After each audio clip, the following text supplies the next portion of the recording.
আজকে বাংলাদেশের যিনি প্রধান উপদেষ্টা হিসেবে দায়িত্ব পালন করেছেন, তিনিও আমাদের চট্টগ্রাম বিশ্ববিদ্যালয়ের ছাত্র এবং শিক্ষক ছিলেন। তিনি শুধু শিক্ষক নয়, তিনি চট্টগ্রাম বিশ্ববিদ্যালয়ের শিক্ষক সমিতির সভাপতিও ছিলেন। এবং এই নোবেল বিজয়ী অর্থনীতিবিদ ডক্টর ইউনূস যেই প্রকল্পকে কেন্দ্র করে আজকে তিনি নোবেল পুরস্কারে ভূষিত হয়েছেন, সেই চোপড়া গ্রামের তারাগা খামারকে কেন্দ্র করে তিনি নোবেল পেয়েছেন।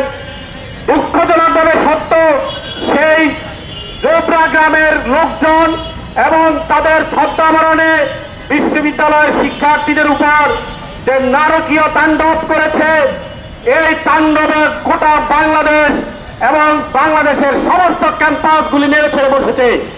আমরা স্পষ্ট ভাষায় বলতে চাই, বিশ্ববিদ্যালয়ের শিক্ষার্থী, শিক্ষক এবং প্রশাসনের উপর স্থানীয় সন্ত্রাসীদের ছদ্মাবরণে একটি নিষিদ্ধ রাজনৈতিক দলের যে সন্ত্রাসীরা নারকীয় হামলা করেছে, অবিলম্বে সেই সন্ত্রাসীদের গ্রেপ্তার করতে হবে, তাদেরকে দৃষ্টান্তমূলক শাস্তির আওতায় আনতে হবে। মূল শক্তি ছিল আমাদের শিক্ষার্থীরা, আমাদের বিভিন্ন প্রতিষ্ঠান, বিশেষ করে পাবলিক বিশ্ববিদ্যালয় এবং পরবর্তী প্রাইভেট বিশ্ববিদ্যালয়, আমাদের ভাই বোনেরা, সেই ছাত্রছাত্রীরা আজকে চরম নিরাপত্তাহীনতায়, এবং একটা ছোট ঘটনাকে কেন্দ্র করে সেটাকে নানান রকমের ছদ্মাবরণে নিষিদ্ধ ঘোষিত সংগঠনের সেখানে সুযোগ নেওয়া এবং সার্বিকভাবে প্রশাসনের সহযোগিতা চেয়েও সঠিকভাবে সঠিক সময়ে সহযোগিতা না পাওয়ার কারণে আজকে হাজার হাজার শিক্ষার্থী আহত এবং তারা নিরাপত্তাহীনতায় এই ক্যাম্পাসে বসবাস করছে, যারা দেশের বিভিন্ন প্রান্ত থেকে, বিভিন্ন জেলা থেকে এসে এখানে পড়াশোনা করছে। বসুন্ধরা ডায়াপেন্ট এখন আরো উন্নত। এই হট এয়ার থ্রো টপশিট দ্রুত শোষণ করে সোনামণিকে দেয় কোমল অনুভূতি। এটা অত্যন্ত হতাশার এবং উদ্বেগের বিষয়।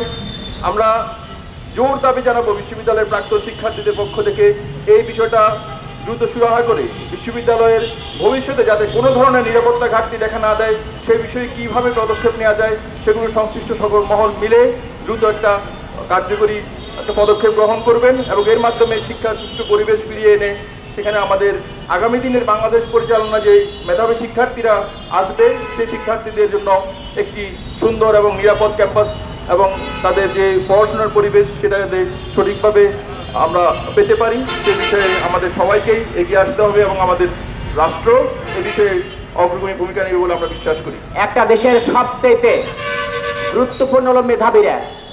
মেধাবীরা যদি বাংলাদেশে যদি তারা মেধার চর্চা না করতে পারে, এই বাংলাদেশ বিশ্বের দরবারে মাথা উঁচু করে দাঁড়াতে পারবে না। আমি বলতে চাই, চট্টগ্রাম বিশ্ববিদ্যালয়ে সাধারণ ছাত্রদের উপর যেভাবে বহিরাগত সেই নিষিদ্ধ ছাত্রলীগ তার যেভাবে হামলা করেছে, সেই মাঠের সে ধান খাতের ভিতরে তারা যখন দৌড়ে পালাইতেছিল, তার উপরে উপরে তারা রামদা বিভিন্ন প্রকার দেশীয় অস্ত্র সহ তাদের উপর হামলা করেছে। বিশ্ববিদ্যালয়ের শিক্ষক তিনি কে দেখিতে বলেছিলেন, আমার এই সাধারণ এই ছাত্রদের উপর তার যেভাবে হামলা করেছে, এই ছাত্রদের গার্জিয়ান আমরা যদি এই ছাত্রদেরকে নিরাপত্তা দিতে না পারি, আমরা কেন এখানে আছি?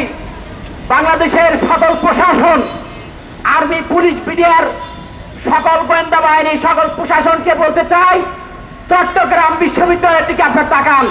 চট্টগ্রাম বিশ্ববিদ্যালয়ের প্রত্যেকটি গেটে, প্রত্যেকটি আনাচে কানাচে আপনারা প্রশাসন নিয়োগ করুন, যাতে কোনো দুর্বৃত্ত হামলা করার সাহস না পায়।